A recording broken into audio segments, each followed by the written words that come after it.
Okay, so this is part two of my video talking about my holiday in 2002 and what an incredible time I had in Russia. So, we, that's me and my friends, we caught the train from Perm, and then the plan was then to travel down this railway line to Novosibirsk, which is here. Took us a long time, I can't remember, maybe it was 40 hours, maybe something like that on the train. So there were nice things that we were seeing out of the window, and then here in the middle there's a picture of me. I've covered my face and the faces of other people. Here, there I am in the third class sleeping section on the train. There's only sleeping sections, classes 1 and 2 and 3. Here are some little houses outside the town that people can go to at the weekend.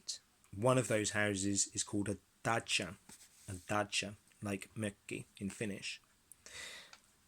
When the train stopped, often the train stopped for a long time, maybe 25 minutes. So you had time to get off the train and look around. And here we've got the opportunity to buy different sorts of drinks. And this is probably the person maybe that's working in that kind of kiosk. When you're on the train, you normally wear terrible clothes. Here I am wearing terrible old clothes with my friend. She's also very proud of her clothes there. And there's the railway tracks there outside Novosibirsk railway station.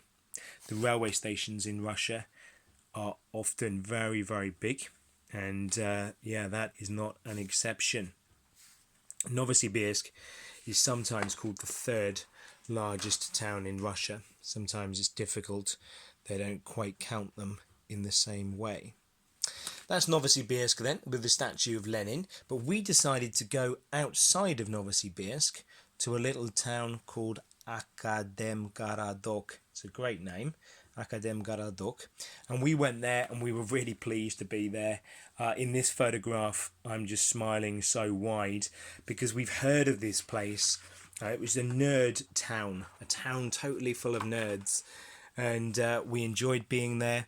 We were in a nice hotel called the Golden Valley, Zalotaya Dolina, and that was the view from our window across Siberia. That nice. And then in this great town, Akademgaradok, there was a fake beach, so we were happy to be there. There I was with my flag, and then we all went swimming in the sea as well. And again, in this photograph, which I can't show you, we're just so happy, enjoying ourselves so much. There's a picture of me before I had children, so I had time to do sport. And there we were in the canteen as well, in the maths department. And again, we're very, very excited to be there. Because they had brainy nerds, they needed food for brainy nerds. And then my friend here, Claire, is very excited as she's found some English baked beans in this supermarket in Novosibirsk, in the middle of Siberia. Yeah, so there we are then with that. This is a picture that I really like. Again, I'm not going to show you me, but there we are. That's me outside then, this canteen. I had an Italy t-shirt. Everyone made fun of me for that, but it was really comfortable. And I'd never even been to Italy, but I really liked that.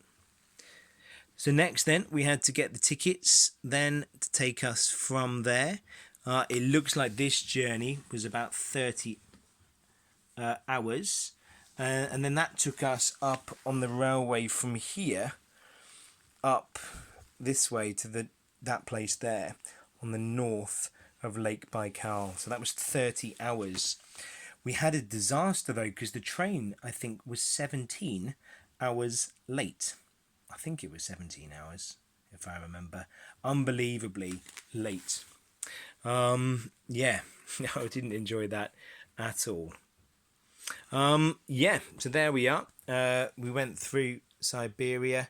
We went through this place here. Down here, there's a place on the map where the railway line changes in two directions. that place, Taishet. The railway goes south or it goes east. We went east, and that's the same place there, Taishet. Yeah, the Soviet Union was very happy when it built that railway and made all sorts of exciting posters about it. There we are then, as we continued in Siberia. There I was, starting the train off once with the flag. The lady let me do that. Here's a photograph I like.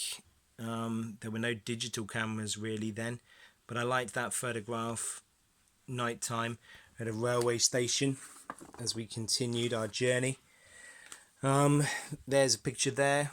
My friends are sticking their heads out of the window, and the train was going through mountains now, and it was very impressive. It was amazing to look out of the window and to see all that stuff.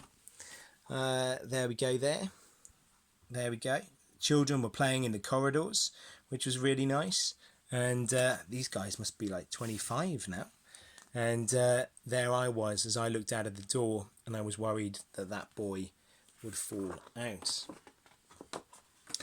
More photographs, Siberia, just looking so good. And then this as well as we look around.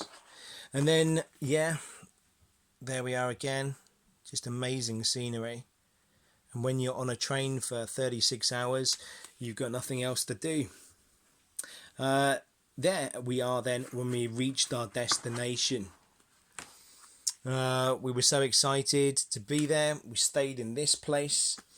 We made lots of friends. People were so excited to see us there. And then this was really funny because we sent a parcel back to England, and they only had very small value stamps. So they had to cover the entire parcel with stamps. It was absolutely crazy. That's what the parcel looked like. We went for a barbecue down on the beach, but the weather was pretty bad. But there we were with our fish and our watermelon. And yeah, then after that as well, when we were at this place, we did something difficult, and we went to a gulag, or like a concentration camp. That's where that photograph is from. And we went off into the forest. There were mosquitoes everywhere. It was horrible. And then it was horrible to think that prisoners had been in these places as well. There we are, yeah, with a fire. The prisoners had been there in the forest. After that, the next day we needed to relax, so we decided to go up into the mountains. And then, yeah, we had a good time up there. And there were some natural springs that we went to and had a good time. When we left then this place in the north of Lake Baikal, we then went down to the south of the same lake, and we had to get a hydrofoil down. So there's the lake. We had to get a hydrofoil. Yeah, that journey on that weird boat took about 10 hours, and I remember meeting my first ever Finnish person there, a girl called Pia, and she was on the journey as well. I never met anybody from Finland before.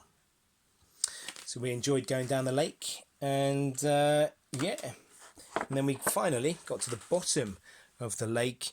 We had a good time talking to some people at the market. They were from China, and then we were at the bottom of the lake here in a place called Irkutsk.